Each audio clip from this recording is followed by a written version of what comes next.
They say everything happens for a reason, but I suspect everything happens for a Reese's. Like this commercial break.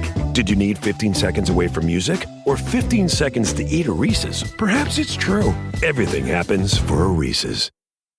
This podcast is brought to you by Colgate Total. We take oral health as seriously as you take sports. That's why Colgate Total Active Prevention uses advanced technology to help prevent oral health problems like cavities and gingivitis before they start. It's clinically proven to provide 24-hour antibacterial protection with twice daily brushing after 4 weeks of use. So get a winning routine and prevent oral health problems before they start. Shop Colgate Total Active Prevention at a retailer near you. With the Spark Cash Plus card from Capital One, you earn unlimited 2% cash back on every purchase. And you get big purchasing power, so your business can spend more and earn more. It's my favorite scene in the movie. How you doing, Tony? How you doing, little Tony? Yeah. Bad. Yeah. Oh, why you? Well, everything's falling down around me. There's nothing I can do about it. I'm sorry, I don't want to do your... No, do it, please, please. Everything's falling down around me. There's nothing I can do about it.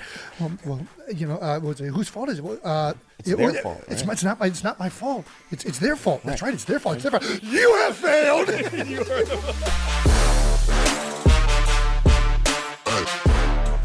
Let's do this thing. Welcome back to New Heights, ladies and gentlemen. A Wondery show produced by Wave Sports and Entertainment and brought to you by Nike. When the world says you can't win, Nike says, so win. We're your hosts. I'm Travis. This is my big brother, Jason. Out of the University of Cincinnati. Unfortunately, the Natty didn't make it in the fucking bracket, man. But still proud of the gang. Is the other bracket still a thing? They still do the second the tier NIT? bracket? Yeah. The second tier bracket? You're fucking hilarious, Jason. I'm just being honest. What else is it? I don't know. Yeah. No, I think they do. They're still doing the losers bracket? Dude, I used to hate that when we were little in like baseball. Yeah. Like travel baseball, if you didn't make it into like the Final Four or something, you went to a loser's bracket just so you could play on Sundays. Exactly. I used to be like, man, I'm not trying to be in this fucking loser's bracket, fucking losers. Pretty sure that's how everybody feels in the NIT. Subscribe on YouTube, Wondery Plus, wherever you get your podcast. Follow the show on all social media at New Heights Show with 1S for fun clips throughout the week. Jason, tell the people what we got coming up. Oh, we got an incredible episode for you guys. First of all, we're going to look into some of the biggest news around the NFL, including free agency, which is pretty much the only news happening right now in the NFL. We're also going to kick off our first ever New Heights March Madness Bracket Challenge. That's right. You guys will be playing for the coveted New Heights Golden Cup. That's right. The winner is going to receive this 14-karat Golden Cup. Look at that. That thing's pretty. Why is Jason the only one that has one of these? We got a bunch of them. Do you want one? Can I fucking have one, Jason? Why are you asking me? Get them all sent to your house? I don't control these one I want bit. a fucking Golden Cup. Who's in charge of the Golden Everybody Cup just sends all the trophies to Jason. You get the Stanley Cup, the Larry O'Brien, the fucking New Heights Cup. Yeah, I don't know who controls the Golden Cup shipments, but we can get you a Golden Cup. We also are going to be getting the winner of our March Madness Bracket Challenge Gold Cup. I think there could be two Gold Cups. There's going to be a Gold Cup for the men's NCAA bracket and a Gold Cup for the women's NCAA bracket, but we'll get into that in a second. We've also got an amazing conversation with the one, the only. Oh, yeah. The Audi of Ben Stiller is coming on our podcast. That's right. The director of the hit show Severance is coming on New Heights to talk about that, among all of his other career accolades that we enjoyed growing up and since then. We talk about heavyweights, Tropic Thunder, pretty much everything that you'd want to know from Ben Stiller. We're going to get into it. Hell yeah. Also, happy St. Patrick's Day for those of you that weren't here at the top of the show, tuned in a little bit late. It is Monday, so we are filming this on St. Patrick's Day, although it will be releasing, I guess, while you're watching this, it's Wednesday. Yeah. Let's get it started, Trev. Let's get it going, baby. Time for New News. New News. New News is brought to you by American Express. Yeah. Well, let's get to the biggest piece of new news, which is that we are once again an award-winning podcast. That's right. We are the iHeartRadio 2025 Best Sports Podcast Award winners. Thanks a lot, iHeart. Yeah, Woo! baby. And most of all, thank you to all you 92%ers for tuning in each week and getting us to win this award. This award is really just a representation of all you people that tune in each week to listen to us two idiots talk about nonsense. So thank you for tuning in. We sure love doing this podcast. And the only reason we're able to do it is because all you guys listen. So very much appreciate it. And it's an honor, iHeart, that to receive this award on behalf of the 92%ers who make this podcast happen, as well as our amazing production crew, Wondery, Wave, everyone involved in actually making this thing watchable. Well done, guys. So yeah, let's move on to some free agency news. What do you think, Trav? Yeah, let's dive into it, big dog. All righty. First week in NFL free agency in the books. Again, this is being recorded Monday. So if something were to happen perhaps Tuesday or even Wednesday when the show comes out, we will not be talking about it in this show. And really, it's Wednesday at about 12:30. So something, this is Monday. A lot of shit happening. This is Monday, 12:30 Eastern. So there could be something that happens later today that we don't want to know about. But either way, to date, there have been some interesting things. We have a fan question about free agency from Jenna XKC. I think that's Jenna at KC. Okay, so I've wondered this. Do players not go to their new teams and tell their old team's plans? Like, how does that work? Actually, is there a rule or just common knowledge to respect the situation and nothing is discussed? I don't know if there's a rule that you're not allowed to disclose information, but I can tell you that everyone does disclose. And this is absolutely something that happens in the NFL, Jenna. Yes. Actually, a lot of the times you will see teams sign practice squad players 1 to 2 weeks before they play an opponent for this very reason. They want to get code words. They want to get information on no huddle plays, coverage signals. All of these things are being tried to figure out. Keywords that are set at the line. There's always information that they're trying to get out of players that have been in other organizations. Yeah, I don't know if it gets to the point of like you're sharing all your notes that you took. It probably does. It probably does get to that. So I bet guys will bring in binders. I've never seen it to that point. Yeah, I've never seen any of it, to be honest with you. Yeah, this all happens behind closed doors or something like that, where like a coach or the player is going to meet with somebody. I've talked to certain guys at other teams, like, hey, like I noticed that they do this blitz. Like, what happens? Is there a tell when you guys are doing this game or there? 9 times out of 10, it's not that useful what the defensive player is trying to give me. I will say this. I was playing, I forget who it was, and I think Chase Daniel was on the sideline. I think it was Chicago. We might have been playing in Chicago. Nagy was there. Maybe Tyler Brave might have been on the sideline as well. I'm trying to remember who it was that called it out, but either Alex Smith or Pat Mahomes was up at the line of scrimmage. And he signaled a quick route to me, like a hot route to me, essentially, or verbally said something to me to tell me to like break off my route differently. And on the sideline, I see both of the quarterbacks screaming what that route was going to be. Yeah. And I'm just in my head, I'm like, God, you sons son of a buck. No. Yeah. I think it was preseason, but at the same time, like you're going to do whatever you have to do to win in your current situation. And if that's, finding a tick here and there from your previous situation and helping out your teammates in that regard, you're going to fucking do it, man. And I don't think there's any like bush leagues. Like, I don't think it's like going behind someone's back or doing it like, I'm with you. I don't know. I don't think it's wrong. If you hand over the entire playbook, that's different. I think that's a little weird. Yeah. But if you're just talking ball and you're trying to give your guys a heads up on like an audible or something like that, I think that's all fair game. I think stuff that happens, I think I'm with you, Trev. Stuff that happens at the line of scrimmage, verbiage, signals, all of that stuff is usually fair game. That does happen in the NFL. Good question, and glad we got into it. All right. We also got some Cowboys Twitter fighting. Love when people fight on Twitter, just out in the open. It's the best, isn't it? DeMarcus Lawrence signs with Seattle, shits on Dallas on his way out the door. I think he's just kind of being honest. Clearly a little bit unhappy with the way things ended. I believe he was quoted as saying, Dallas is my home. My kids are in Dallas. My family's in Dallas. But I know for sure I'm not going to win a Super Bowl in Dallas. Yeah. Strong words. I mean, I think he's just being honest, but Yeah. Micah Parsons clearly didn't appreciate that. This is what rejection and envy look like.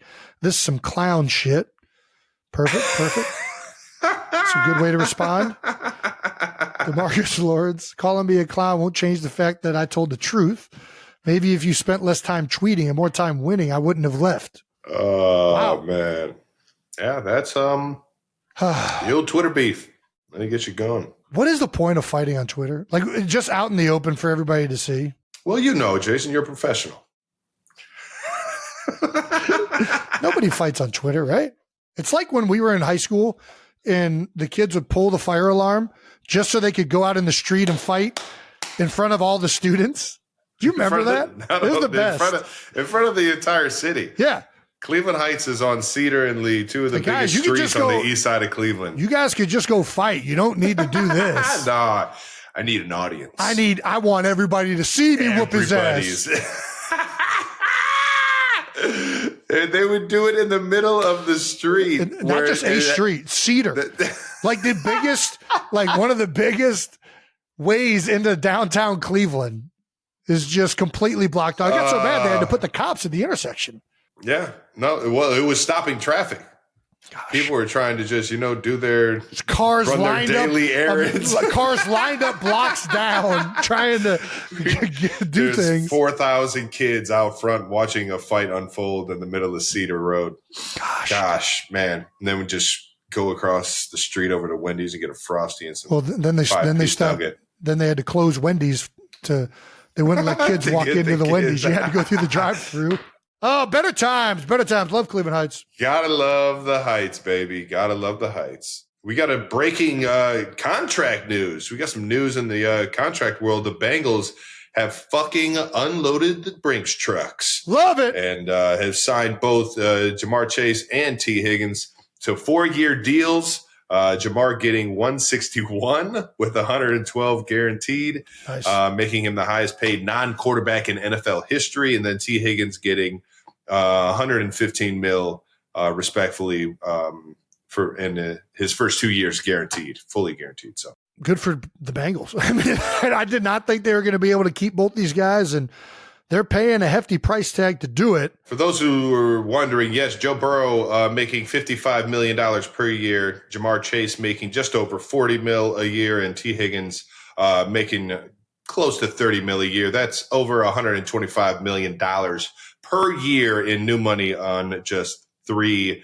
offensive players. When you say it like that, that is fucking, it's bonkers. I'm not going to say it shouldn't be done. It's just never been done. Yeah, but all of these things, there's going to be a never been done in a year or 2 years after this. The salary cap keeps going up. I think people don't realize often how much the contracts continue to go up for players over time. When I first got into the league minimum was $375,000. That's still a lot of money. Now it's over $700,000 is league minimum. Yeah. The average per year for the highest paid centers when I was getting my first deal done, my third year in the league, was like $6 million a year. Now the average of all the top centers is over 12. So in 10 years, it's doubled. Newsflash, this is going to get broken in another year or two just on how the salary cap keeps going. I've never heard of this much of the salary cap being allocated to 3 offensive players. The Cowboys did it with CeeDee Lamb, Dak Prescott, and they're going to do it with Micah Parsons. That's not 3 offensive players. Okay, 3 offensive players. Sorry. I'm sorry. Yeah. Well, the Eagles got to be pretty dang close with A.J. Brown. Devontae Smith is going to be up for a contract soon, and Jalen Hurts. Get ready to see that one. Or they're going to let Devontae Smith go. I don't think that's happening. Yeah, Devontae Smith isn't making $50 million.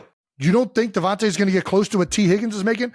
The only reason AJ isn't making 55 is because AJ got redone a couple years ago or last year. I hear you. All right. He's still only making 30. They're going to be up again here in another year or two, and I bet it gets close to this. We'll find out. We're going to find out. I don't think they stay. But it all happens like this, dude. I'm telling you. This is only going to. I bet this very metric gets broken within 3 years. I bet you it never gets close. That $125 million per year to 3 offensive players. And that percentage of what the cap is right now. Well, we don't know. Percentage. Well, and this is another will thing. never be just 3 players ever. Well, and this is another thing that I would like to stipulate. We don't even know what the percentage is for this year. These are the numbers of this arbitrary tweet that Brandon and Jake have decided to put into average per years. Nobody right here knows what they're actually being accounted for the cap. Nobody knows what the cash is. Nobody knows what the guarantee is. Somebody can figure that out. It's all and they will. And paper, I think that I hear what you're saying. I'm just saying that. Yeah. All I'm saying is there's a huge disservice to the NFL free agency. It pisses me off so much listening to all of these people just say the average per year is this when all they did is divide the total money by 3. Look at this. By extending Jamar Chase to Higgins, the Bengals will actually lower both players' cap hits this season. Okay? Nice. So this is my whole point. People have no fucking clue what these numbers mean, and they just launch into these arbitrary things of like how much money. Anyways, just saying. Don't be misguided, people. You got me. It sounds pretty ridiculous, but you got me. I really do. And Trav, we talked about this. I think it'd be good to bring on somebody who really understands the salary cap and all, because I want to know it. I want to hear like what all these structures mean. Because I was talking to somebody the other day and they said it's all about cash and like how much eventually that cash comes due and whatever you're paying. But there's ways to manipulate it, and it gets manipulated in signing bonus, in roster bonuses. Every team does it. Some teams have more cash to divvy out up front. I don't really know all the ins and outs of it, but I would love to have somebody on to explain to me, you, and the 92%ers what all these numbers mean. Should we do a NFL salary cap educational episode? Or should we go and find somebody else? Or should we just have a fun conversation with a former player and just dick around like always? Yeah. All right. You guys let us know if you guys want to learn this stuff. All right, cool. All righty, last bit of new news. Shout out Kyle Frazier, the kid who puked working out with Aaron Donald, but still finished the workout, according to him. He tweeted referencing the social clip that we released about Aaron Donald and him working out.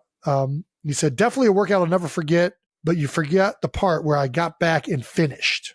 Ooh. Yeah. That's what I'm fucking talking about, big dog. I love that, Kyle. That boy, Kyle. Dude, apparently this guy freaking plays college football now. That's pretty awesome. Where's he at? I don't know. Brandon, do we have that information? Georgia Southern playing college football down there. That's hot. Tell you what, I don't want to be in a Georgia Southern training camp. That's for damn sure. No, sir. I'll be puking a lot. Nice. Well, he had some experience about fighting through the pukage. That boy, Kyle. And that does it for new news. Brought to you by American Express. Yeah, baby. I think it's time to check out this interview you guys have been waiting for. Let's do it. Just so you know, this interview was taped before episode 9 came out of Severance. So yes. We won't have anything from the most recent episode, but we do have some nice talking points and show references, as well as a whole lot of other Ben Stiller anecdotes in this episode. So you're going to want to watch this. Enjoy. All right, now. Our guest today is from New York City. He's a 12-time Teen Choice Award, 13-time MTV Movie Award, MTV Generational Award, and Emmy winner. You know him from Heavyweight, Zoolander, Tropic Thunder, Dodgeball, Meet the Parents, and now the executive producer and director of Apple TV's hit show Severance. Please welcome to New Heights, Mr. Ben Stiller. Let's go. Thank you. Thanks, man. Welcome to the show, Ben. Appreciate you jumping on with us, Great to be with you guys. It is so hard to figure out these intros when you have as much of a as much of a inventory of just hit movies. Well, those are some pretty heavy awards credits there. Yeah, well, and this was toned down. He's not going to Emmy there. He's not going to pretty big ones. Not screwing around there. It's great. Yeah, you guys are doing good with this podcast. You're having fun. Oh, that for sure. Yeah. We started this thing up just trying to get our brotherhood out there. A lot of people see us as complete opposites, but you get us in a room, you'll see we're a lot more similar than what we are. And you're a little bit older. What's the age difference? 2 years. 2 years. Almost 2 years. exactly. Okay. October 5th, November 5th. All right. I'm November 30th. Nice. Scorpio. Right up there. We just talked about we're big astrology guys. Oh, yeah. No? Okay. No, but Yeah, I don't understand the astrology thing because it's like you have your sun sign, but then there's the rising sign and the moon, and it can, right? So It can. You got like really 3 signs or something like that. Right. You could be. And I don't know. And how does it really? I mean, let's not get into it. My sister is really into it. Oh, okay. Yeah. I guess we can move on from astrology and move over to. We are going to give at some point we will talk about Severance. Yeah, we got to. So and we might have some. So if you're when we get to that section, we'll give you a warning because we don't want to ruin anything. The show is absolutely fantastic, and there's tons of things going on. We don't want to spoil anything for anybody who might be just getting into it or isn't all the way caught up. But before we get into that, we're going to talk about your first bit of cinematic excellence, which maybe it's not, but it's definitely the one that sticks with us the most. And we quote nonstop, which is Heavyweights. Yeah. Did you know, first of all, before I said the movie, did you know I was going to say Heavyweights? I had seen, I think I saw you had like a Perkus Power shirt. Oh, yeah. Yeah. Man. Oh, yeah. Shout out to Brett V for that one. And I'd heard some, rumblings that you guys were into it, which was pretty cool. Into it. It was my life. It was, listen, I was a heavyweight growing up. Jason, he didn't get fat until he went to offensive We switched places. We switched places growing up. So Jason's more newly founded into it. But So seriously, you were dealing with weight issues as a kid. He was chubby. I think I was just, I was dealing with my love for honey buns. I think that's what I was kind of dealing with more. But no, I saw Heavyweights and was like, oh man, Camp Hope is like, if there's a camp out there like that, I want to go to it. Just kids that can be fat together and hide candy in their beds. And the kids that never like really lived up to the excellence of their brother and just the expectations that their parents set for themselves. Yeah. I mean, are you kid The Blob? Was it go-kart? Yeah, like that was everything a kid wanted to do it. It was sort of, like a dream camp, but then, this guy comes in who's never really dealt with children before. Yeah. That's one of the funniest intros. It was really fun to do. We had a great time. I mean, I remember the summer shooting the movie very well. We shot it down in near Asheville, North Carolina. Okay. I'm still buddies with the guy who was my trainer when I was doing the movie. Mickey Marino. Shout out to Mickey, who's down in East Hendersonville. Yeah, it was just, but today, first of all, the fact that was a Disney movie. It is kind of crazy. Yeah. That was. I chuckle at every time I see Disney across the top. Yeah. It's an edgy Disney movie for sure. It's not Little Mermaid. And I don't even think they were aware of it at the time. It was a different time, right? It was pre social media. It was, I think there was less of a sort of a moment to moment awareness of, if you're doing something right or wrong and all that. So it was, and Judd Apatow was producing it. Judd and I were friends and had been working together on a show we had done and had gotten canceled.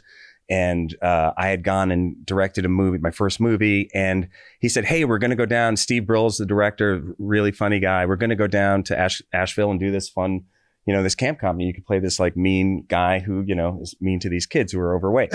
And it seemed fun and funny. I'm in. Yeah, it's right there. And it was like, and it happens to be Disney, whatever. And I think they went off and they made the movie and Disney looked at it and was like, this isn't quite, this isn't down the middle for the Disney brand.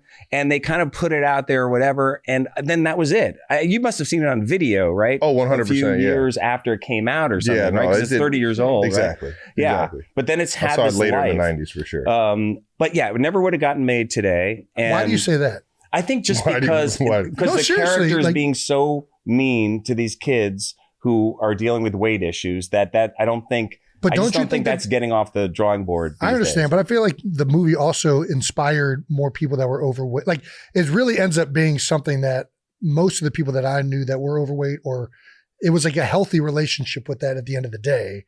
I do agree that Tony was not the nicest to the kids. No, I think Tony is dealing with his own weight issues. Oh, for sure. Which is very clear. And his own feelings towards his parents, and also that he's a kid who never interacted with other kids.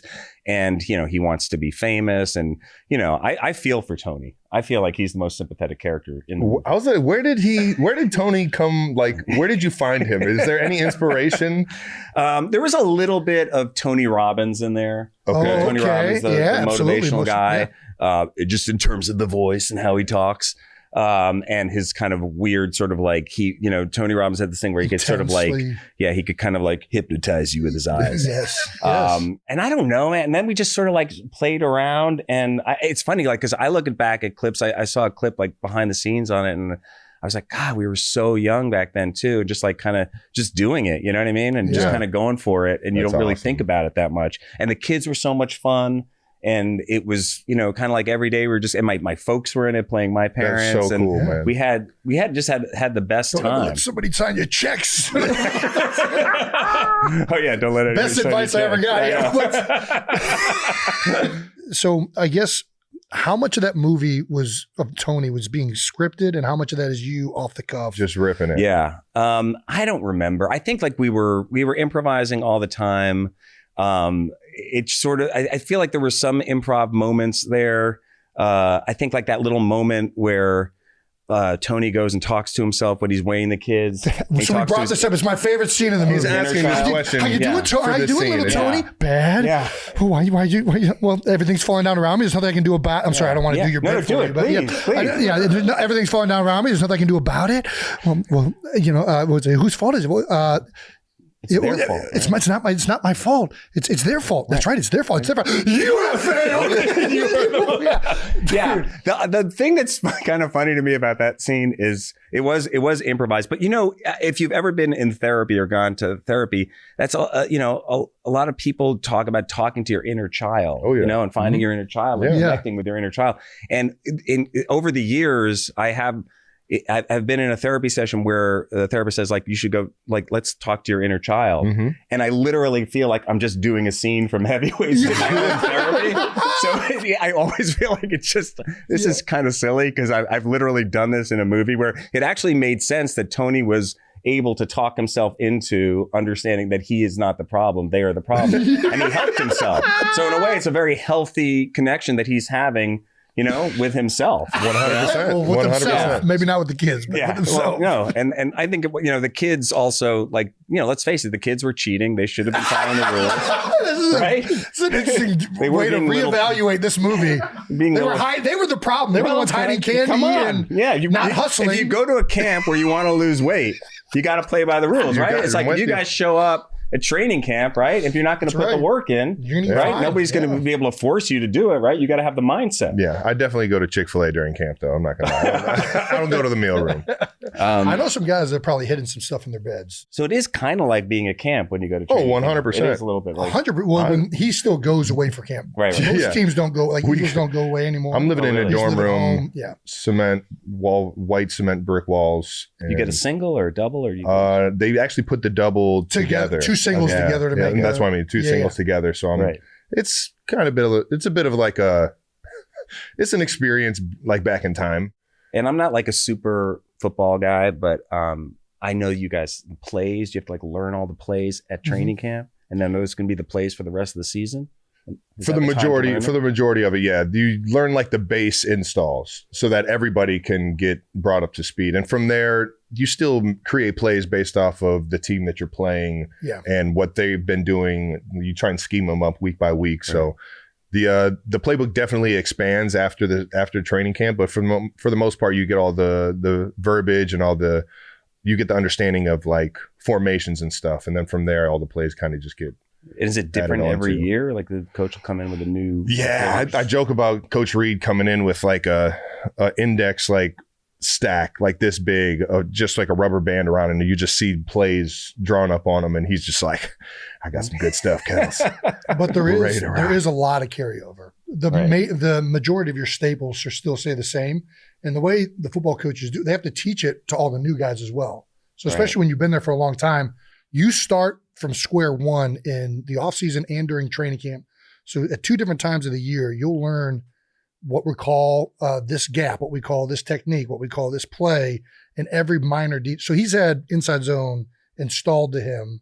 I could go up there over 35 times. You know what I mean? Like what is Inside Zone? Inside Zone is when you give it to the running back at a more steep angle downhill. He reads the front side B gap to the backside A gap. Reads they're trying to run it towards a 3 technique to where we can get a double team up to the Mike backer. Hopefully you're. Yeah, no. I knew that. I was just saying for this kind of inside zone. For me, I'm typically on the backside of the inside zone. And you double back. You definitely double back every time to the. There we go. That's right, double back. Always, double back. there's always a double back. Yeah, better be. Okay. There we go. It's incredibly complicated, isn't it? I think it's or is it? Or it's is it? we're still football players. It's not rocket science. I don't know if you've listened to a lot of football players talk. It's not that complicated, but no. But honestly, I did once when we were doing Zoolander 2. Aaron Rodgers came to Italy, and that's a complicated man. Yeah, that's a guy that knows a lot. But I asked him, like, okay, how do you do that on the line when you're having to make those split-second decisions? And he said, like, it's really not. It's not as like complicated as they make it sound on TV. Yeah. And I was like, yeah, but you're Aaron Rodgers. So this is true. It's a little bit, but it sounds like the same thing you're saying, which is kind of like you guys just have it for so many years, instinctually, you know it. Yeah. There's a lot of carryover. Yeah. You learn it over and over again. So it becomes second nature, especially the verbiage aspect of it. But it's a guy like Aaron is another level of the intellectual ability for the game. Right. So obviously it's very much easier for him than a lot of other guys. But I do think that at the end of the day, a lot of there's carryover, the plays, you've run them a long time now, whether you start in college or high school or even before that. So you tend to retain all that knowledge. So it sounds complex to somebody who doesn't understand it, but I mean, a lot of it's just common sense though. Like if you're running a play where there's too many guys to run a play, it's like, yeah, we shouldn't run the ball over here. Right. Let's go run the ball over here. It's like, numbers and leverage ultimately come down to like what makes it football. And surprise of it, right? Yeah. I mean, that's a huge aspect of it. Yeah. Catching the defense off guard, not being predictable. Can I ask you one other question about football? Are you kidding me? Keep grilling us. I love this. This is as a fan, it's the pain aspect. Okay. As we watch numbed out, watching our TV sets, being entertained all across America and the world, you guys are just like smashing into each other and you just take it for granted as an audience member. But when you really look at it, enjoy it. But like, what is the reality of that in a game? Because you see it when you see the play where a guy gets twisted around and you see, God forbid, an awful, break or something. And you're like, oh my God, this is horrific. Yeah. But first of all, like, what does that feel like? And second of all, could a normal human being guy like me, I don't know why I'm posing it. There's only one way to find out, Ben. No. I don't know if you could do it. I don't know if you could, Ben, but Tony Perkins could definitely get out on that field. How would Tony Perkins He has the insecurities necessary to achieve his football dreams. Yeah. But like seriously, like what is the level of like what's happening there? Well, I like especially when you get the ball, it's like you ever seen the bird scooters that go like 15, 17 miles an hour and you're just kind of flying around town? It's like riding one of those and then jumping off. And it's just like you take little collisions like that throughout the day and it's just fun. It's fun. And I feel like when you have pads on and you have the excitement of like the team and everything, you don't really think of like the camaraderie of the team and doing something for a bigger purpose other than yourself. Like you find like fun in competing with guys doing this. Mm-hmm. And I don't know. I think when I was playing quarterback growing up, I didn't really have that much love for it. But once I moved to tight end, obviously my skill set was more suited for that. But I had more fun catching the ball and like kind of enjoying those moments where I could be physical. I could kind of like hit a guy because you don't get to just walk down the street and blindside a guy, right? You get to have fun. You're allowed to assaulting somebody. It's like it's encouraged. It's encouraged. So it's like you don't really think of it as like pain, although you do feel the discomfort after a game. And after like a season, you feel the wear and tear for sure. But so the adrenaline is. I was about to say, in the middle of a game, the adrenaline is so intense. You'll feel a little bit of pain, but it's not something that's going to be like that. But you're like kind of on the line. You're just every play. Oh yeah, for sure. Yeah. Look at this guy's neck. I don't have any joy. You see this guy's neck? What's wrong with it? It's pretty thick. It's barely there. Oh, yeah. That is just. It's arthritis. You're showing off right now? Well, I also think about the concentration that it takes to catch the ball, knowing there's a guy coming. I think that's more intimidating than anything. Have some fun with it. O-linemen do. I like to make them think that I don't know he's coming. Okay. Interesting. I reverse it on him. Yeah. But I'm also known for like not even running my route. So I always like to keep them second guessing. Keep the surprise. Right. Keep them surprised. Did you ever want to play football? I grew up in New York on the Upper West Side of Manhattan, not in a sports oriented environment. I used to love to play basketball. Nice. You've had some pretty iconic basketball scenes. Yeah. I love basketball. But I didn't have the height or the, I'm Jewish. I can't jump. We're just not allowed. Yeah. I mean, so I wasn't like in that kind of environment, small Upper West Side private school, didn't even have a football team, had a basketball team. I didn't make the basketball team. I think 14 kids tried out and 12 kids made it and I didn't make it. But it's okay. I've been cut before too. Jason's never been cut. Yeah. He doesn't understand this. I've never been cut. But then Owen Wilson's buddy of mine, and he played sports growing up, and he always said I could have been like a little scat back type of guy. Do you think you could get a yard in the NFL? I could not. No, but I literally wonder what would happen, like if I could survive a play. Well, I think we could get you a yard. The O-line could get you a yard. Oh I think God. So. You got enough athleticism. What, you guys couldn't get Jake a yard? After that yard, I don't know what's happening. If I'm behind you, all right, man, tush push with me. There you go. We'll get that. I was about to say. That's a for sure yard. Okay. It's got to secure the snap. Well, you could probably like tush push me, just pick me up and throw me into the end zone. Tush throw. Like, tush throw over the top. Just turn Ben into the football. Yeah. We might have just invented a new version of the tush push. Still or tush push. Okay. So we talked about heavyweights, and you said it couldn't be made today. Well, it could. I don't think it would be made by Disney today. You know what I mean? But I think it could be made independently. Sure, if somebody wanted to go out and do it. Bob Iger's not backing that. I don't know, man. We should go and see. What he. What about Tropic Thunder? Tropic Thunder. Yeah, I've been asked this question before. You know, I think it would have a tougher time getting made today for sure. So much. Yeah, just because, first of all, like, big comedies with big budgets like that aren't really being made as much, if at all. And Tropic Thunder did, have some pretty edgy elements to it. At the time, it was edgy. Edgy is a great word.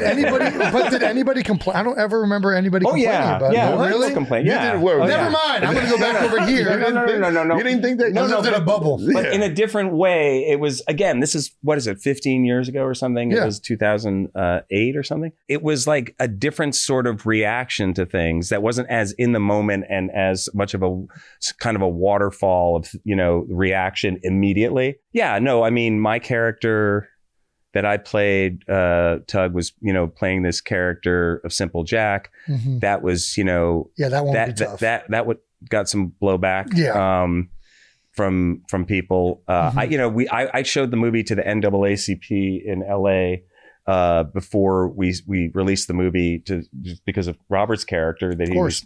And to me, the joke in the movie always was that these actors are trying to do anything they can to win an award and be taken seriously. So that, to me, that was why it was always clear to me that's the joke of the movie. Correct. And I think people who get the movie get that. But you definitely want to like get a sense of how people are reacting to it. So, but that's what comedy is. You got to take chances. You got to put it out there. And we got a little bit of blowback.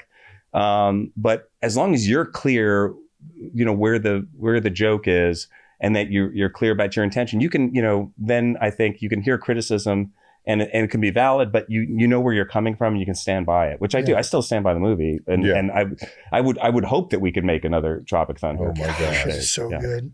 I tried to show it to my kids. My oldest is 5.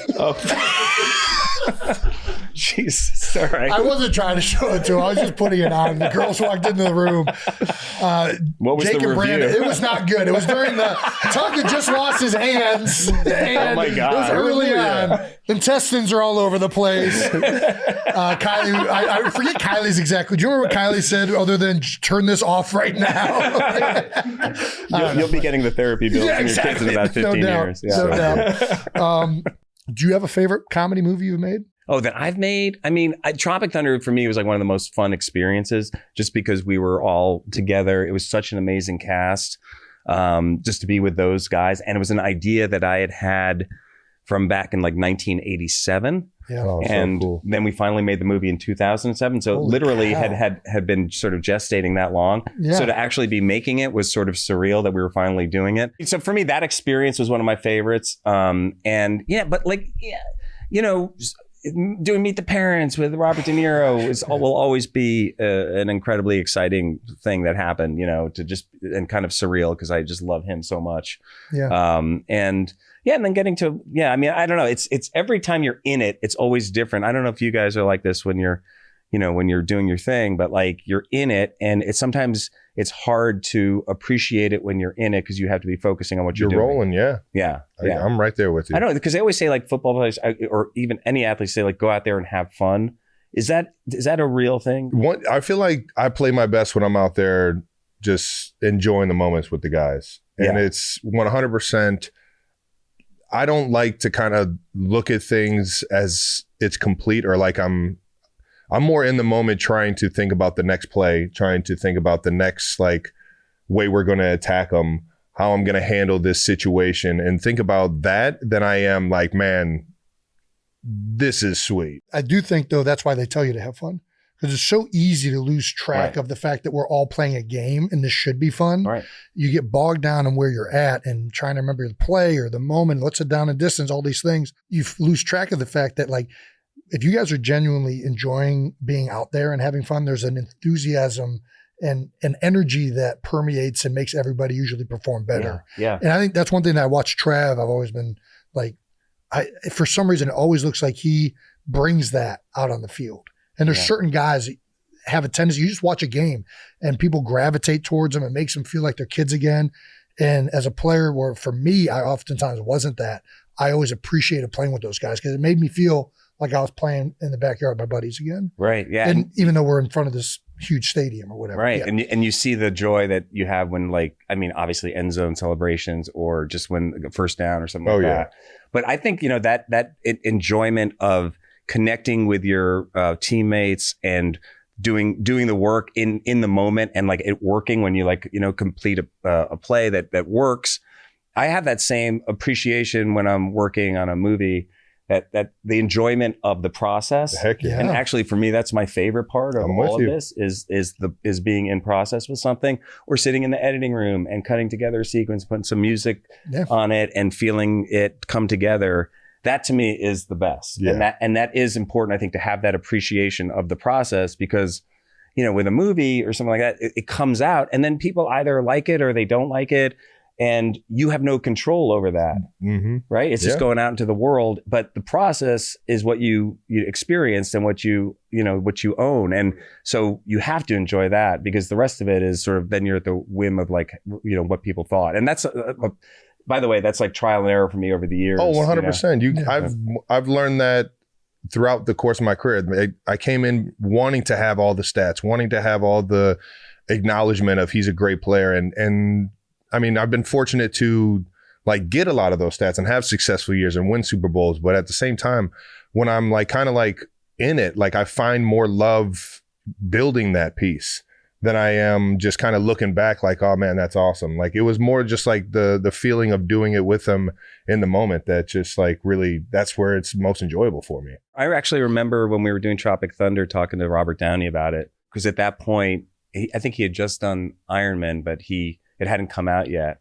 and he had this interesting trajectory to his career where, he had a lot of acclaim and then he went through a lot of challenges and then, and then Iron Man came out and kind of like revitalized his career. Yeah. But as an actor, he's always been like one of the best actors ever. And I remember talking to him when we were doing the movie about this sense of sort of like, we've worked, you and I, we've all worked really hard over the years because this is, we'd already been doing it for whatever, like 25 years probably or whatever. And so the enjoyment of knowing that you put in a lot of work and then having a freedom to then go and put something out there and try things and do your thing with a sense of, man. That had to be such a relief to just be able to cut it loose like that. Yeah. An appreciation of that. Say like, I have put this work in. And it's not like an ego thing. It's more like, hey, okay, we're here and we've done this a lot. And it's what you were saying about putting those work in on those plays your whole life.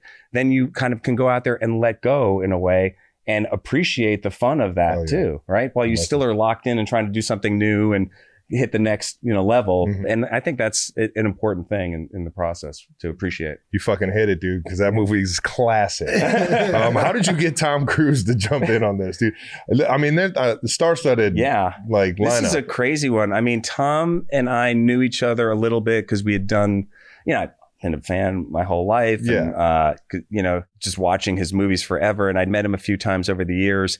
And we did a little short for the MTV Movie Awards. This is like 25 years ago, I think, because I was on my honeymoon. We came back from our honeymoon in Australia to do this thing with Tom where I was a stuntman. I pretended I was a stuntman. I remember this. And it was so good. Mission Impossible 2. And we had so much fun doing that. And then a few years... Finish your own sentences. Finish your sentences, right. Yeah, it was so fun and weird doing that. And then, we stayed in touch.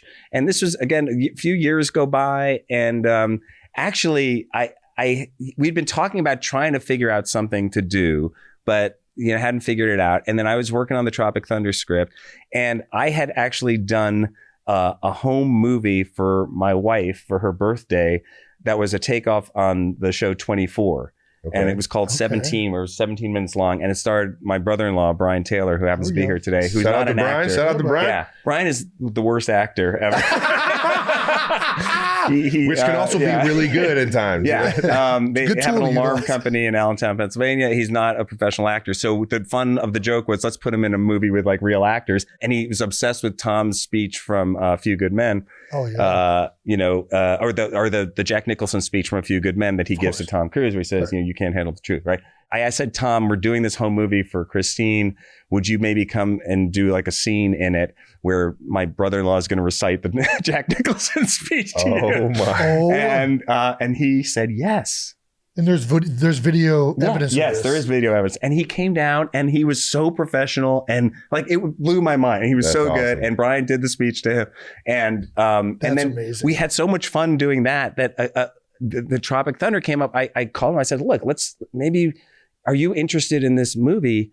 And he looked and he said, you make fun of the actors, you make fun of everybody and the agents and all that, but you don't make fun of the studio heads. You should have a studio head. So it was his idea. Oh my gosh. That character. What? That character did not exist before he suggested it. I feel like it's such and then it became such an important part of the story. And this was 3 months before we started shooting the movie. And we rewrote, Justin Theroux and I were working on it, Eitan Cohen, and Justin and I rewrote these scenes and put them in. And then Tom said, also, I feel like I want to dance in the movie. I just want to dance.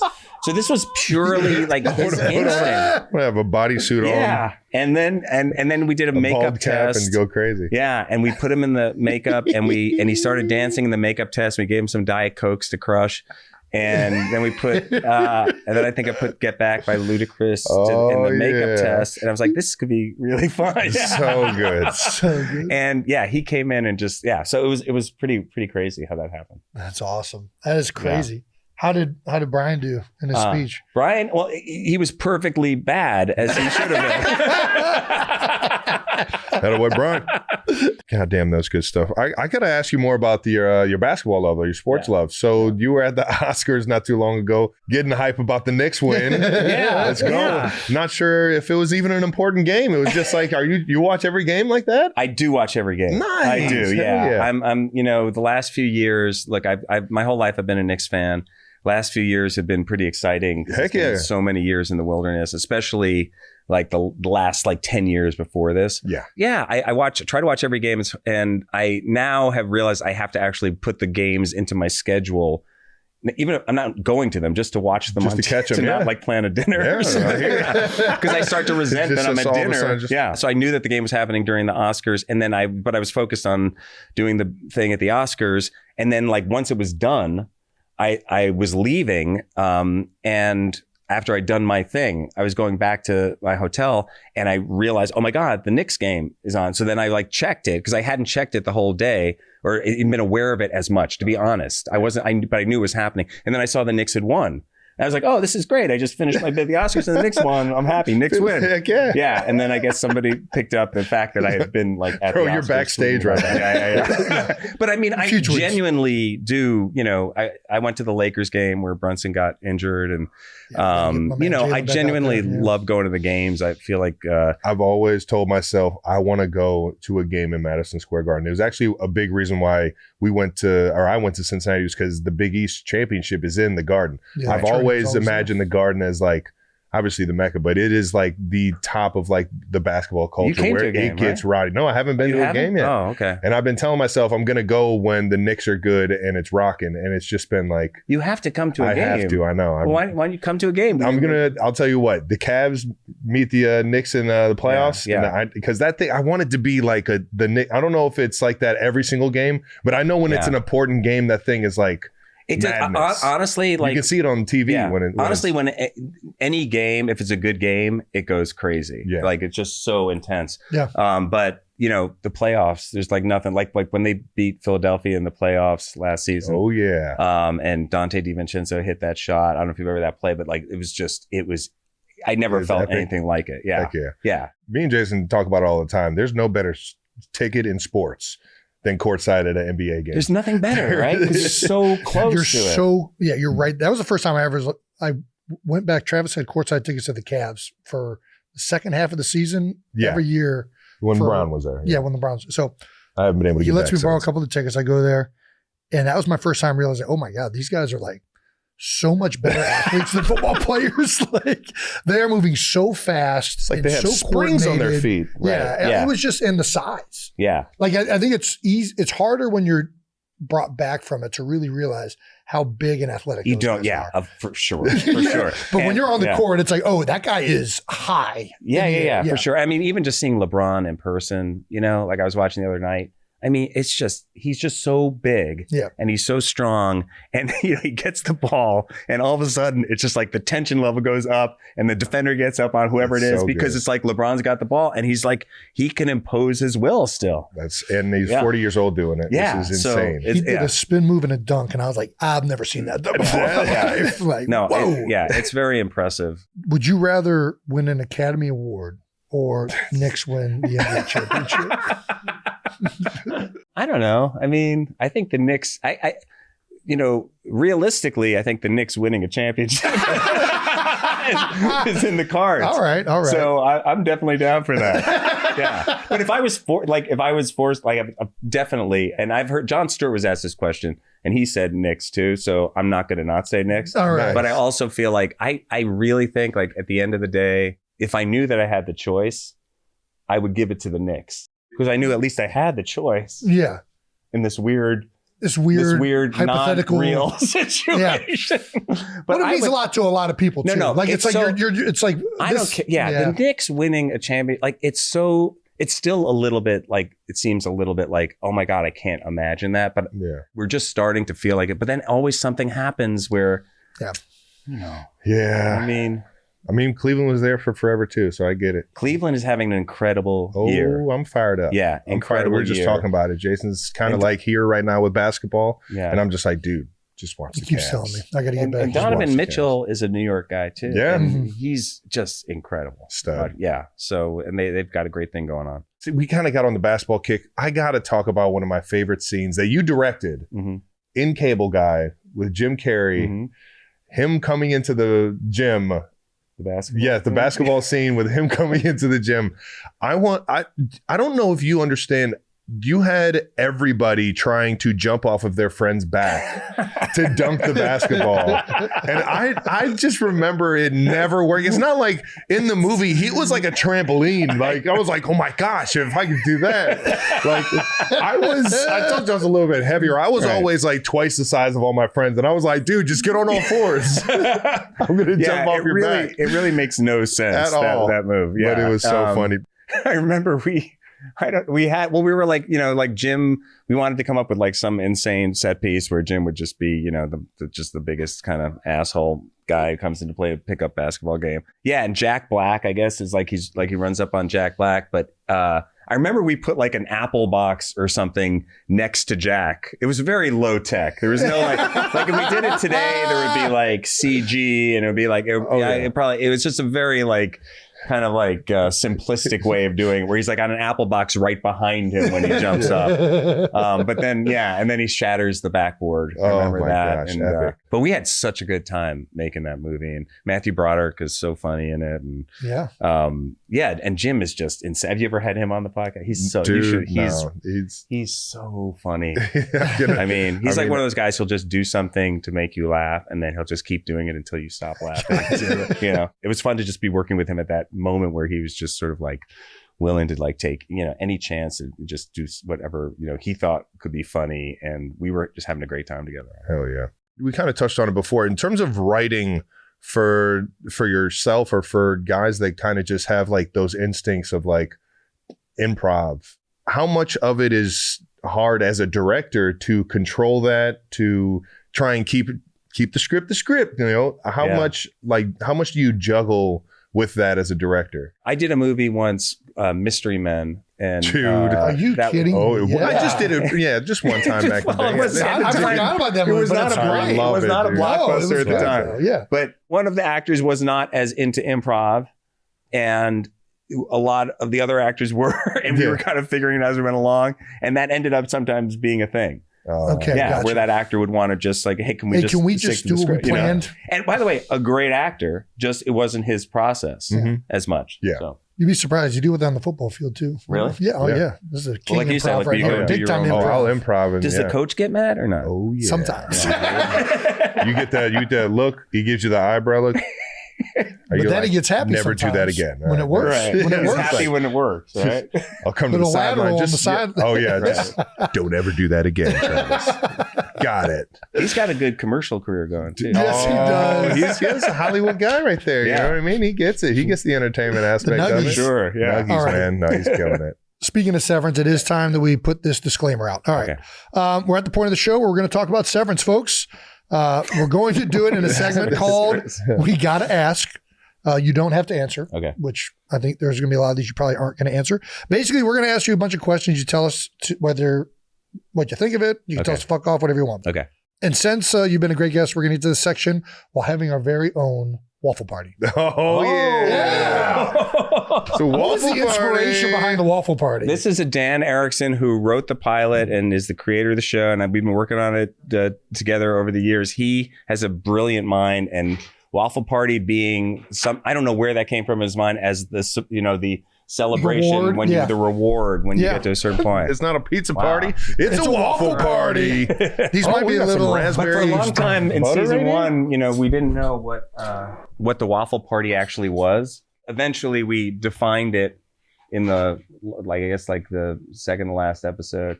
But it was fun to think about, like, what is a waffle party? What's the metaphor? What is the, you know, what does that mean? What does it mean? Well, I mean, I think it's more than just waffles. Yeah. Is what I feel. Okay. It's like, what would be the best reward you could have if you're working in this place every day and you don't get to leave? And, you know, you're a human being. And so somewhat party aspect. I don't know. Yeah. Yeah. Like, I mean, I love it. I'm about to start having waffle parties all the time now with no underlining. Great. Wow. It was just so funny because it felt like childlike. Yes. And waffle party, these are grown adults who are subjected to, in some way, slave labor as innies. Well, they're kind of like kids because they've only had consciousness for a short amount of time. Right. And they don't really have any freedom. And they're told, a waffle party's like the best thing. This is it. These are good though. I'm just going to butter it up just a little bit. Are waffles on your training camp menu? I'll tell you what, there was a Waffle House camp, next to Lehigh Valley where we had training camp back when it was remote. That was our Chick-fil-A. That's where we would go. Now, a lot of the shots in Severance, we were talking about symmetry. The opening episode, everything is just so like, I just feel like it was so thought out, and the colors that you chose, the building blows my mind. Is that a real, how much was it of it was like a studio set, and how much of it was like an actual building that you guys found? Because the inside of that building was so big, the shots seemed so massive, and it seemed so epic. Yeah, that building is a real building. It is huge. It even is bigger in real life when you go there than it feels I think when you see it on the show. Because it's just ceilings huge. are so freaking It's in New Jersey. It's in Homedale, New Jersey, and it was It's now like kind of like an office complex in a mall, but it used to be the head of the headquarters of Bell Labs. Okay. And they developed the transistor chip there, I think in the 60s. So it's that's why the water tower there has that interesting shape where it kind of looks like a transistor. Yeah. And when we found it, Jessica Lee Gagne, who's our cinematographer, we were Googling stuff and she found this place and we looked at it from above and it looked like this giant sort of like almost like an egg shape with this, or the building was there and then the parking lot was like an egg shaped oval around it. And we're like, this is so crazy, this view and this shape. And then we went there and it was just gigantic and kind of empty. So, and nobody had filmed anything there. So when you're making movies and you find a location, you get so excited when you find a really cool location that nobody's ever filmed at because you don't want to have something that's been in another movie. Yeah. And so when we found that was the first thing we found. And then we designed the sets and all the interiors and everything are on sound stages that we shot up in the Bronx. But that was like the design sort of, the first sort of inspiration for the rest of the show. Yeah. And it was a guy named Eero Saarinen, who's an architect in the 50s who made that building. Did you always imagine the characters having that fun kind of comedy banter? Or like, because it's a very serious show, or at least it feels very like. No, you're right though. Like in the when I read the script that Dan wrote, it was a pilot. He wrote a spec pilot on his own that he brought to our company. When I read that banter, it reminded me of shows I love, like The Office or Parks and Rec. This back and forth thing that they had. And what was so fascinating to me was, these guys are like doing this kind of funny office humor, but yet they don't know who they are, why they're there, what they're doing. It's so good. Yeah. They don't know anything. It's like, so that's like this weird sort of Twilight Zone aspect to it. And it's very surreal and kind of abstract in a way of like, well, what is going on here? So that humor and that office workplace thing is actually for me always been sort of the core of what the show is. And then it's definitely developed into what it is. That's awesome. Are you surprised by the fan base the show has built up? Sorry, I do not want to take away from the waffles. Yeah. No. That raspberry butter. Sweet delicious. Strawberry butter. I haven't had a waffle in I think since we shot the waffle party. I was about to say, you had to jump in there. When we shot the waffle party, we had these waffles. No. And I was like, I got to have a taste of one of those waffles. And that was like 3 years for ago. old time's sake. Yeah, it's crazy because we were off the air for 3 years. Oh, I remember. Yeah. And it was incredibly infuriating as a fan of the show. Well, I appreciate that you were a fan from the first season because a lot of people didn't discover it until now. I told so many people, have you guys seen this show on Apple TV? Severance? Like, it was like all I could think about. Thanks. And you did a great job of leaving on that cliffhanger with Mark at the birthing cabin. He's at Devin and Rick and he's like, she's alive. And, that's right. Yeah. And and I'm like, when is this next episode going to come out? When is the next season? And I know.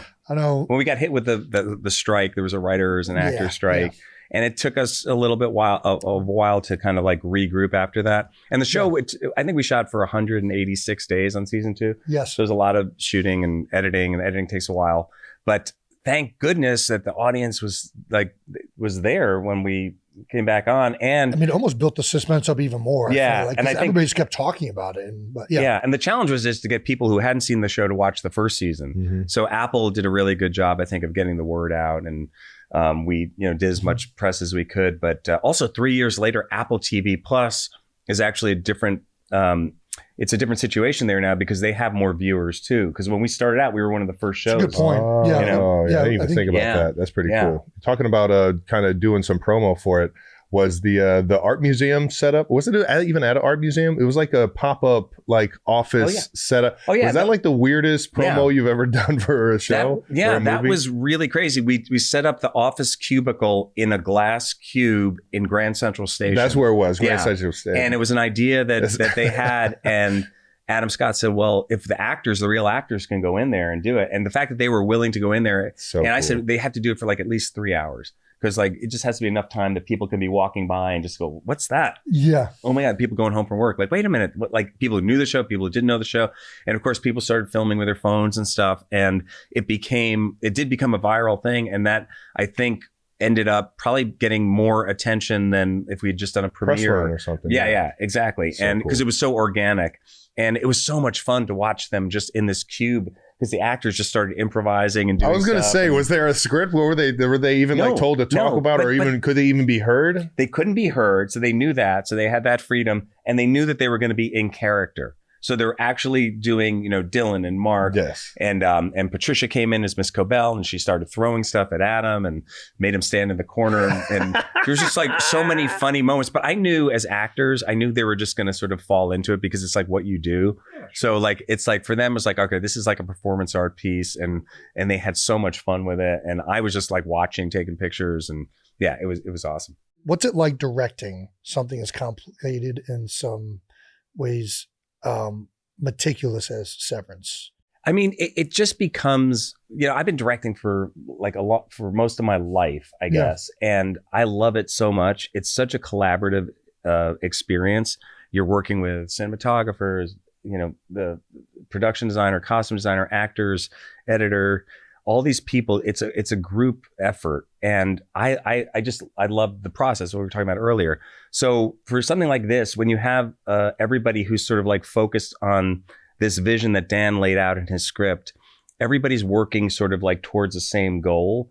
And you want to get people to just be as creative as possible and work with people who you want to bring as much of their own personal sort of inspiration to it. Sure. So I think that's like a big part of it. And then it's basically been my full-time job for the last 5 years, and I've loved it. It's just, you go to work every day, and you have your, whatever scene you're going to approach. I think acting is harder, honestly. When you have to get in front of a camera and like show up in the morning and do an emotional scene where you're going to break down crying in your car or whatever it is, that's challenging. Heck yeah. As a director, you can come set up the camera, try to help the actor as much as possible, create an environment, but they have to do that thing. And so for me, using that part of my brain as a director, I really enjoy because in a way I feel like, every day I kind of know what I'm going to be doing.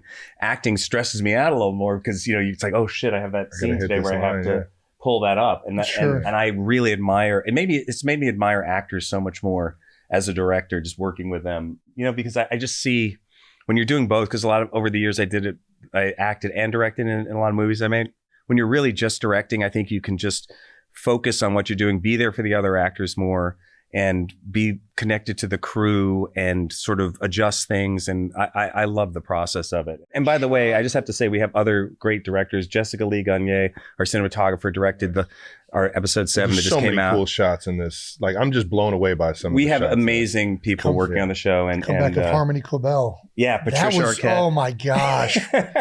That was, I don't know if anybody saw that portion of it coming because there wasn't a lot of hints to that. To her going back to her last episode? Yeah. I don't know what, but what is, I don't know. I feel like there's more questions now than there were before. Exactly. But that's kind of the fun of, and I can only imagine how fun that is trying to keep that question in the air, like the underlying meaning of everything and the theories. Have you heard of any like fan theories that you're like, ooh, that's a good one. Didn't even think of that. Yeah, there's so many on this show. People put out, there's so much fan art and fan edits and theorizing and podcasts about it that I try not to get into it. I consume a lot of them. I try not to because we have to focus on what we want it to be. Mm-hmm. But of course you hear ideas that are like really interesting. And you go, oh yeah, that could actually be something. But you don't want it to really influence like what we're doing. But yet you are aware of the audience. You want the audience to enjoy the show. But everybody seems to have a different way into the show too, and different things that they love the Mark Helly relationship. They love the Mark Gemma relationship. They love Miss Cobell or Milchick, So what's interesting is you make the show. We made the season. We basically locked the season and finished in, I'd say like September, October. And I was doing some mixing and visual effects stuff through the fall, but it's done. So, as you're watching people react in real time, it's not like, oh, you're watching a sports team where you go, they really should have this guy play that position or, you can't make any changes. It's all set in stone. Done, So I'm watching people react and they go, oh, this episode was the best episode, or I really didn't like that episode, or I wonder what's going to happen, or they should do this or that. I'm like, well, it is what it's going to be.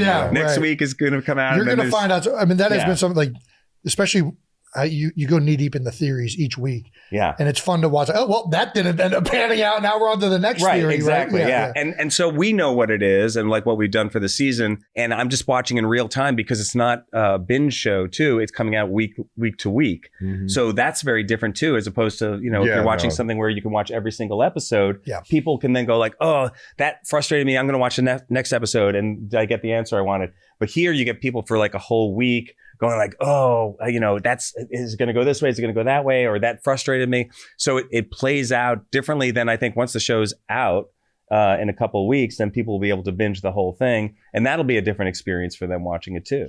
Yeah. I have 3 people who I show the show to when we're in process, which is my wife, my son, and my daughter. Nice. So they get the family, So they have all the answers. Well, they see it as like, I'll show them a rough cut. Oh, Brian too. Brian I've showed, right? Yeah. And so I'll get feedback from them, but you can't show everybody the whole series. So you can only pick a few people who you go, okay, do you want to watch cuts as we go along? Yeah. Oh, that's gotta be exciting. Yeah. Talking about some characters, Adam Scott. Yes. Absolutely kills it. He's amazing. Was he always kind of the first choice? I don't want to bring that. He was always the first choice for you? Or? He was always the first choice for me from the second I read the pilot script that Dan gave me. And I think Dan had been thinking about him too. And I reached out to him immediately. And then Apple had some other ideas about casting it. And I was very firm. Like I really felt Adam was the guy.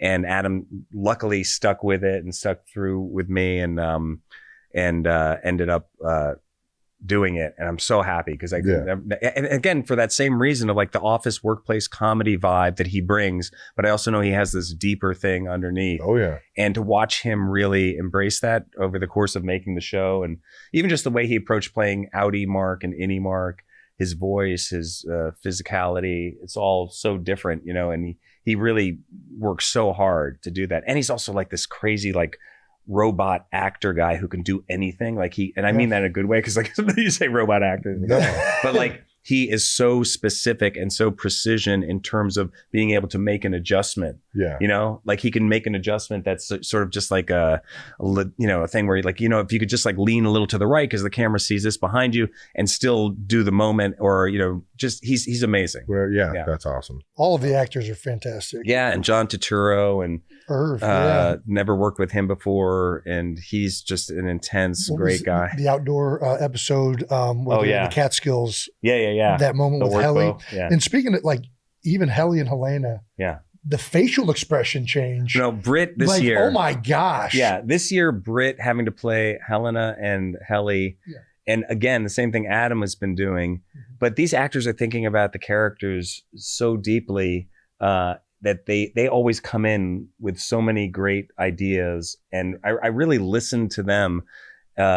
Even in just on story level, just tone, everything, they understand it so well. So, we'll be talking about an idea for a scene and Adam will say like, I don't know if that really feels like Severance to me, and it's hard to define it sometimes, but it's that kind of thing. Also, when you're trying to push the boundary a little bit and take some chances like we've done in season 2, you're trying to define like, okay, does this still feel like the show?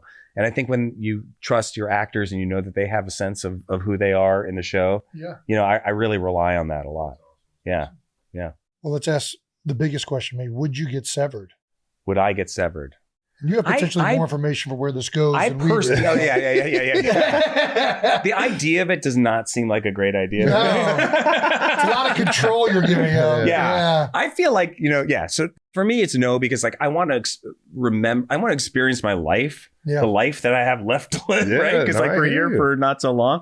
Like I want to feel it all. Yeah. I feel like there's so many metaphors for severance in life though, right? In terms of how we suppress or cut off, compartmentalize things, exactly. And I feel like, people do that in all different sorts of ways. And I, and I probably do that in my life in a lot of different ways. I had a great text from a really good buddy of mine who played in the NFL, also served the United States Army. He said, you won't accomplish anything worth having in life unless it was hard getting it. And it's kind of like, I feel like Severance, a lot of the themes are like, and it seems where it's going is being severed from all of these painful, traumatic things, but you lose sight of the fact that these painful, traumatic things are part of living life and they're necessary to have. And it's it's an undoubtedly no answer for that reason. But I think that's very much about what the show is. Like it's this life. Pain is such a big part of our experience, and of course, there's that duality thing of like, well, you can't have pain and enjoying life. These things are separate, right? Yeah. Pleasure and pain, but like you can't have pleasure without pain. What is pleasure without pain? Yeah. What is it, Jason? I don't know. Please tell me.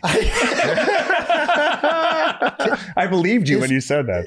Is Cobell officially a character we're rooting for now, or is this still a part of the that's evil? the fun. Again, I think that's the fun of the show is that you have people like Milchick and Cobell. For sure. And Helena and, all these people that you don't quite know, right? Yeah. And I like that she's always kind of had her own severed version of, even though she's not severed, that she, that she's Miss Selvig and playing his, she's kind of imagining a life as a normal person too when she's living next door to Mark. The duality thing is a big part of the characters, and I think that's fun for the audience to sit in. Okay, can I ask you one more? Is there more to the Irv and Bert relationship that hasn't been? I'm assuming yes.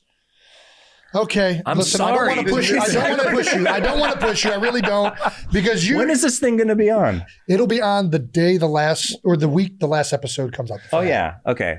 We will have answers by Wednesday. Yeah. Yes. All shall be revealed. Okay. Fair enough. Nice. That is good. That is good. Yeah. Because it feels, I feel like where we are now. The elevator painting with the Gemma episode all of a sudden reveals more like, yes, there's another floor to this that. All right. I'll stop. Yeah. Listen, I'm telling you, I'm all over this series, brother. I can't tell you. I have a spoiler thing, but I just had an idea, but I'll tell you about it later. Okay, perfect. I will tune in regardless. Okay. Yeah. Are we going to have to wait for 3 years for season 3 to come out, or? No. The plan is not. Definitely not. Let's go. Yeah. No, the plan is not, and hopefully we'll be announcing what the plan is very soon. Awesome. That will not be that. All right. Yeah. Well, I'll be at Grand Central Station for it. Let's go sit in a cube together and see what happens. Don't you threaten me with a good time. You're just gonna have it courtside at the Knicks game. By the way, I went to a Knicks game with Taylor. She was there. This was 10 years ago, and I was there with my son, and she literally. We FaceTimed my daughter, who's a huge Swiftie at the time. She's 23 now. And we had the best time. She was incredible. Oh, yeah. I appreciate that. I think the same thing. So it's perfect. Yeah. You're right. Maybe we can get Taylor to another Knicks game. Yeah. Well, this is the time. You should definitely come, though, if you want to. I mean, I can hook that up. Say no more. Say no more. You're the man. I'm sure you would need help getting it. I mean, it's always a little smoother when you get that. All right. Well, let's do it. Come on. I'm in, dude. Okay. Dude, thank you so much. Thanks, man. It's so great talking to you guys. This is a dream come true, man. You've been one of the idols of everyone from the 90s growing up and all the amazing movies you did. But now it's just so cool to, see that you're every bit of a great dude as you are a great actor and director. Man. Thanks, man. Well, it's fun for us, us talking like with Sandler, like we were working on Happy Gilmore, and it's a kick because you guys, when you were kids watching this stuff, and that it resonated, and we enjoy watching you guys do your thing. Heck yeah. Super cool. I can't wait to see what Hal's got in store for us. Yeah, and Happy Gilmore 3 it's a little Happy insane. Gilmore 2 again. It's insane. I can't wait, dude. Well, thanks again, brother. Yeah, man. Thanks, Ben. Yeah, great talking to you. Great talking to you. And thanks for the waffles. Nice. Yeah, great waffle party. My first one. Look forward to that. Next time we'll have a cantaloupe with your face on it. Okay. Exactly. Watermelon. Yeah. Yeah. Thanks for stopping by, Ben Stiller. How about that? Man, what a guy, man. There's just some people that it's fun as hell to talk to, and the whole time you're talking to them, you're like, I can't believe I'm talking to fucking Ben Stiller. It's amazing. Dude. I love how he brought up Mystery Men right at the end there. I forgot all about that movie. I even told him, I forgot you did that. But that was a funny movie. That one's actually on. It's on cable TV a lot more than you would expect. I'll just be searching the guide on a cable network, and I'll come across Mystery Men every now and then. And just fucking press. I'll just click on. You know what was? This isn't a Ben Stiller movie, but whenever I think of the superhero movies, the ones that are off the beaten trail, it's clearly they were like kind of poking fun at the superhero movies. Is it Mr. Blankman? What's the one with Doug? Do you know what I'm talking about? That's my favorite superhero movie of all time. The Wayne's brother, dude. Yeah. I'm sorry to segue out of Blankman was fucking hilarious. Dude, that movie is fucking amazing. Now that's one I'd have to rewatch. I know we're on Ben Stiller. No, I'd have to rewatch Blankman. I haven't seen that one in fucking forever. What's Blankman on Rotten Tomatoes? Oh, it's got to be through the roof. 12%. Critic review. It's only funny because I didn't expect it to have a high Rotten Tomato review, but still a classic. I don't care what the critics say. That movie's fucking great. Undeniable classic. Anyways, Mystery Men, great movie. Ben Stiller's the best. All righty, let's get into some March Madness. The March Madness brackets brought to you by Reese's Peanut Butter Cups. That's a Kelsey favorite right there.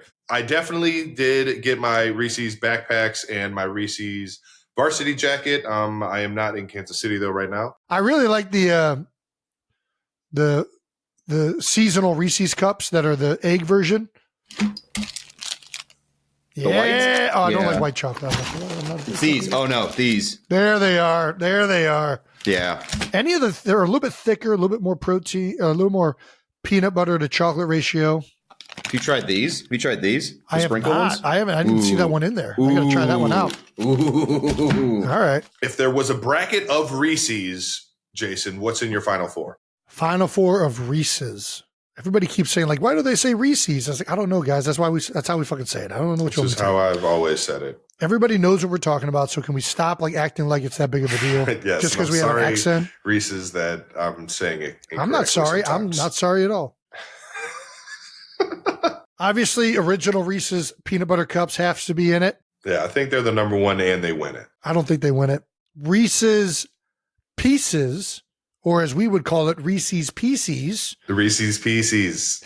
Reese's, do not sleep on Reese's Pieces. I like Reese's Pieces better. I love Reese's Pieces. I like Reese's Pieces in ice cream and shit. I can't just do them just straight up. You're fucking out of your mind. Go eat some Reese's Pieces. You'll fucking be I know exactly. I'm in my mind, and my mind is telling me that's not how I want to enjoy my Reese's Pieces.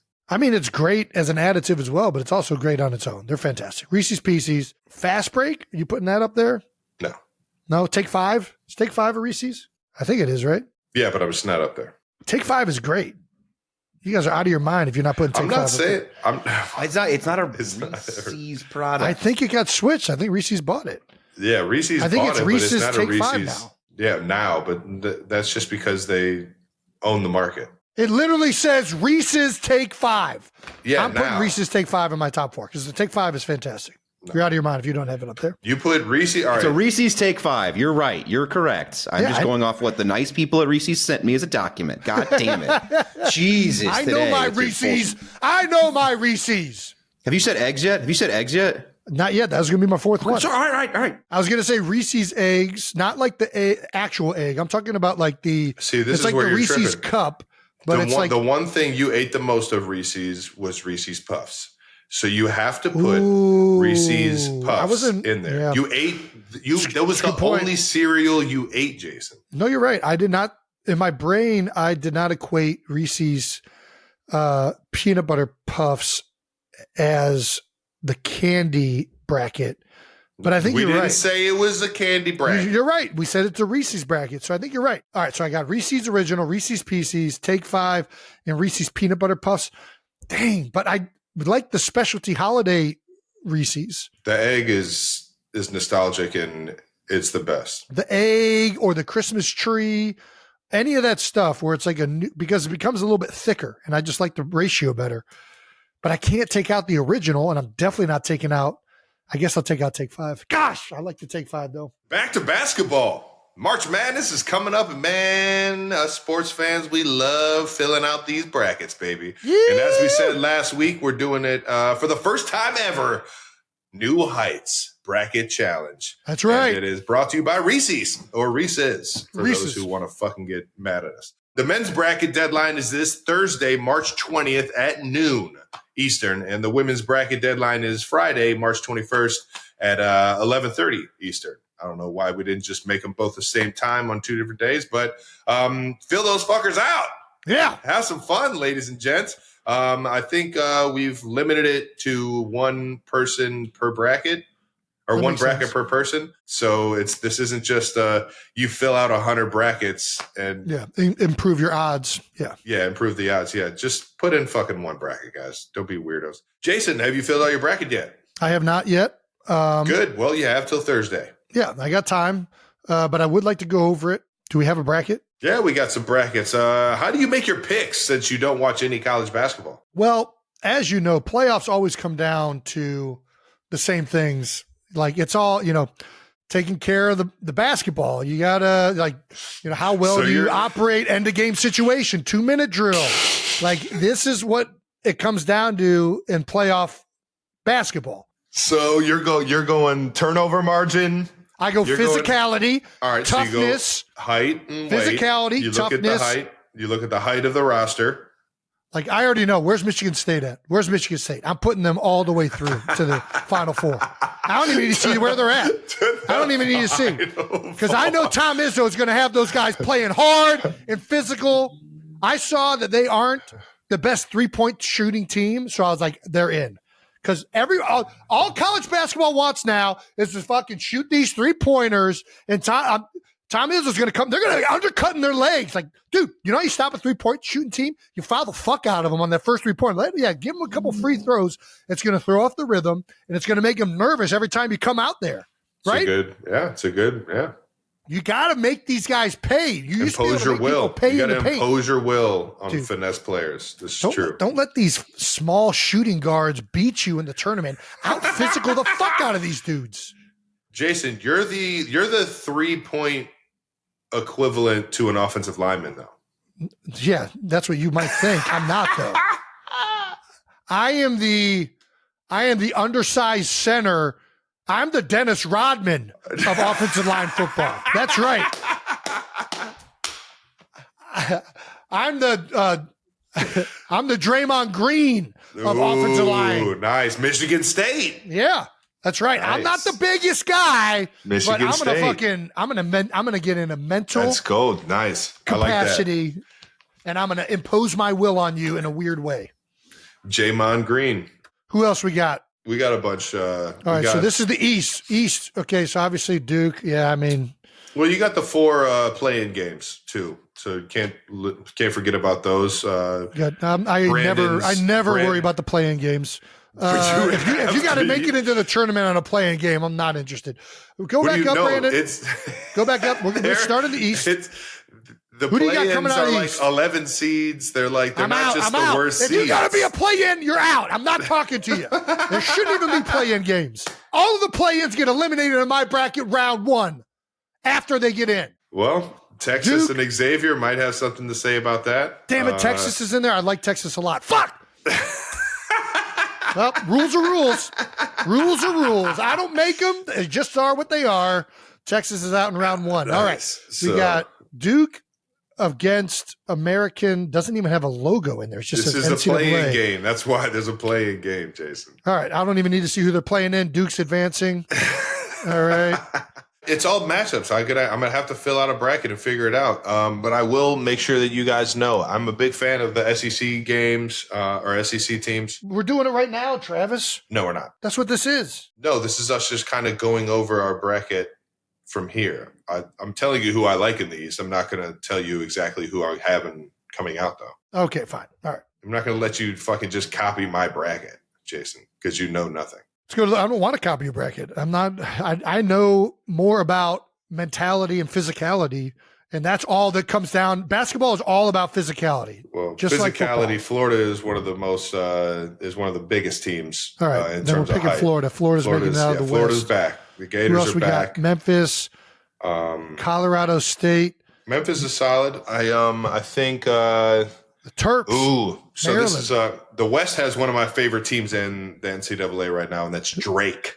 Drake University, yeah. Drake Where is Drake? They have a fun story. Their coach is and really at least 4 of their players are from Division II. I think it was Northwest I Missouri. have heard this story. Yeah, I know Northwest Missouri State. The coach brought them all with him? Yeah, they had a lot of transfers when the Drake coach from last year went to West Virginia. A lot of the players that were on that team kind of went on their own or did their own thing. And then the new head coach was looking for players to bring in. So he brought in his D2 guys and a couple guys from Wyoming. They got some guys that could play. Although I think Missouri is a really good team. That's going to be a tough game for them. I mean, I got a lot of that's like my Cinderella team this year. They're also older, I'm rooting right? for them. They're also older for a lot of the better teams in NCAA. Is that correct? Yeah.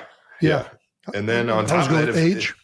Watching Texas Tech, I know Patty Mahomes is going to love hearing this. If they can stay healthy and if they can, I think they got a fucking great coach. They got great players, a lot of athletes. They can make a run at it. What about them Jayhawks down there? They're usually pretty good. Yeah, Hunter Dickinson. I think Kansas, Bill Self. They're always going to be a team that you gotta account for, man. They could pull it together and make a run against anybody. So you got to keep them in mind. Illinois, Kentucky versus Troy, UCLA, Utah State, Tennessee, Wofford. Yeah, dude, you'd love this. Wofford has a guy that shoots the ball, shoots free throws underhand. No way! I knew you were gonna love this. I mean, I love that, but for that alone, I'm picking Tennessee. They're getting too. They're going against the trend too hard for me to go with them. They've gone. They're a little bit too gimmicky. Got to pick Tennessee in that matchup. Man, you're hilarious, dude. Texas A&M versus Yale. Listen, as a rule, I might almost fill out my bracket based on GPA. If a team has a higher GPA, I'm picking them to lose. And I might do that all the way through to the championship game. Jason, we know that GPAs don't reflect actual intelligence. Oh no, I think GPAs reflect athleticism, and typically speaking, it takes. Listen, if you're too smart, you're too hesitant to do stupid things, and you have to be willing to do stupid things. You have to be willing. You gotta be. You got to be willing to take a risk and take a chance and do something. You got to be stupid enough to believe. There's no way that guy's doing that. There's no way that guy's stupid enough to believe. There's no way that guy's going to try that move. Oh my God, that shit just worked. What the fuck? And that's how I got to the NFL. So yeah. Well, I'm picking Texas A&M versus them silver spoon fucks at Yale. That was so uncalled for. What is Yale's? What is their mascot? Is it just like a pencil? I think so. The Yale 2%. the Yale Bears. I think it's a bulldog. What is a Yale? It's a bulldog. Bulldog. Handsome Dan. That's a Georgia. Handsome Dan. All right. Texas A&M. That's enough shitting on Yale. All right. Texas A&M. That was just uncalled for. They're going to be just fine. I think. Those Yale people are going to be just fine. Yeah. Okay. Ole Miss, Iowa State, Lipscomb. I'm going to go with Iowa State. Baby. Lipscomb. Yeah. Iowa State is sneaky. They're the ones that kicked the Bearcats out of the Big 12 tournament. I tell you what, I always fill out my bracket based on what school I think would win in a fight. Like if I think Iowa State would beat Lipscomb, I'm going to go Iowa State. In a fight?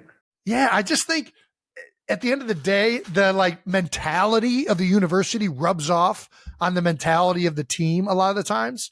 And I just like the mentality approach because I don't know shit about basketball. So that's my only thing I can go off of. Marquette versus New Mexico. That's a tough one because New Mexico is probably pretty squirrely. Strikes me as a squirrely group. Marquette strikes me as...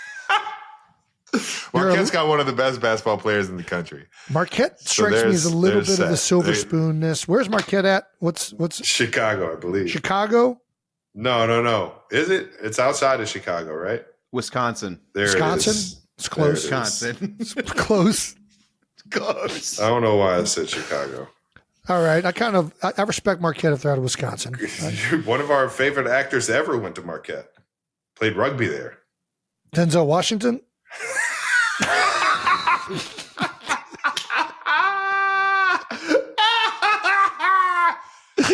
Not even close.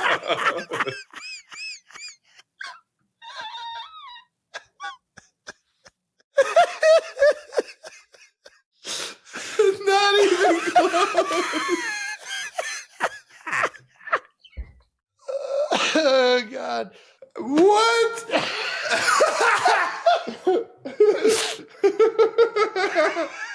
No, the answer is Chris Farley.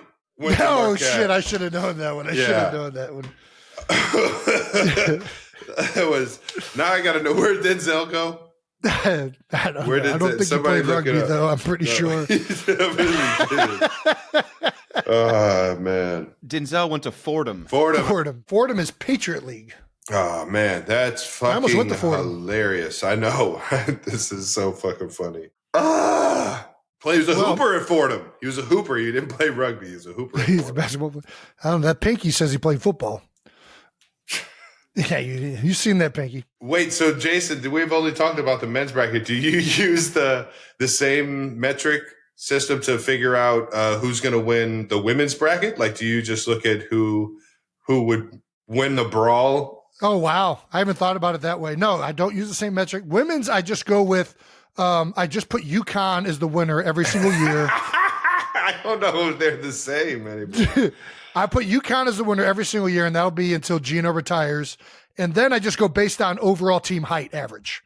Whoever's the taller team. Then I just fill it out that way. You're fucking hilarious. I haven't peeked at the women's as much. Where's K-State?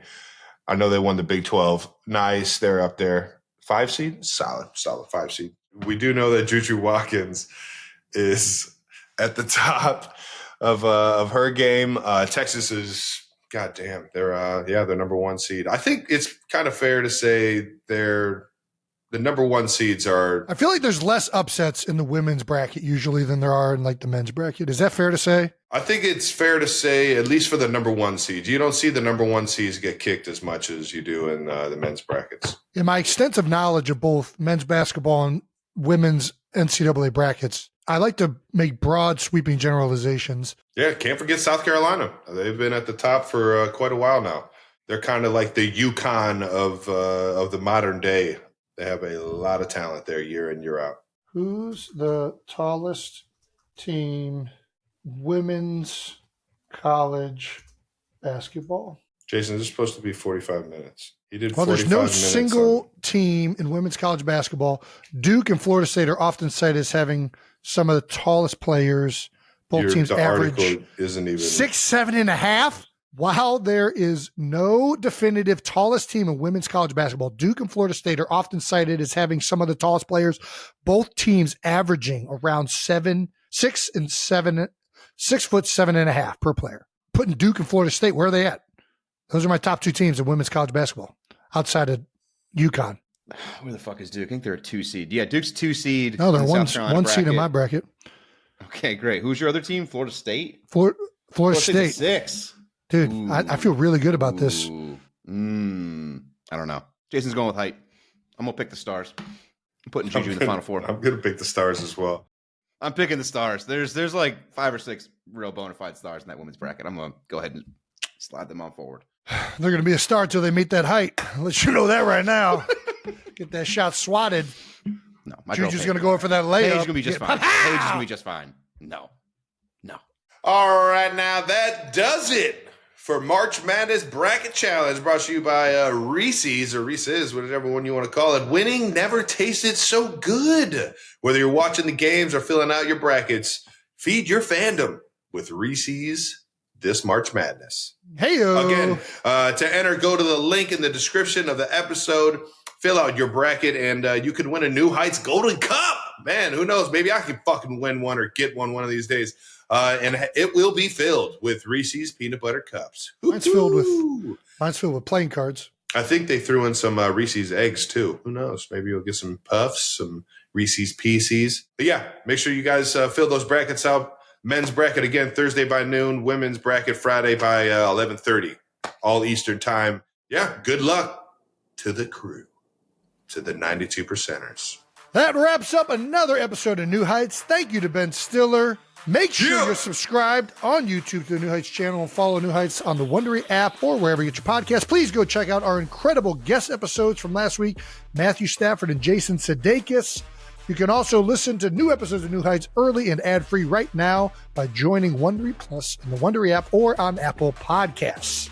Once again, New Heights, a Wondery show produced by Wave Sports and Entertainment and brought to you by Nike. When the world says you can't win, Nike says, so win. Follow the show on all social media at New Heights Show with 1S for fun clips throughout the week. Ben Stiller, thank you, dude. That was a fucking blast. Thanks to our production and crew for making us all look great like we actually know what we're doing. And to the 92%ers, we'll see you guys next week. Appreciate you tuning in.